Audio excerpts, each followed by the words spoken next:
ده وقتك يا نهال.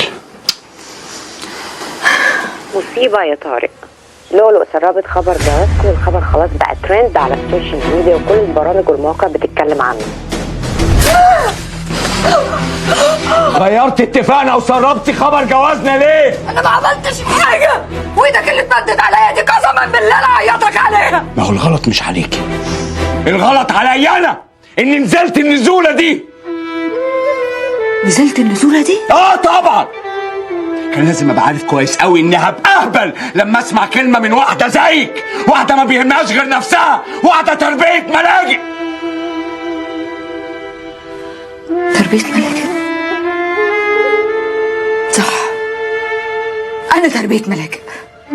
خلي عندك كرامه بقى وطلع تربيه الملاجئ، يا اما افتح دماغك دي نصين.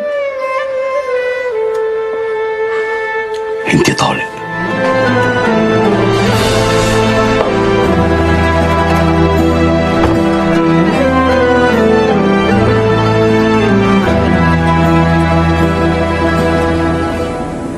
حبيتك لاني معاك بحس اني مطمنه، وانا عمري ما حسيت اني مطمنه، لا ولا نايمه ولا حتى وانا صاحيه. دلوقتي بقيت ادخل فرشتي وانا عارفه ان في راجل في ظهري هيحوش عني لو الزمن غدر بيا. طول ما انا جنبك عاوزك تطمني، اوعي تخافي من اي حاجه ولا من اي حد. لولو انا ظهرك وسندك.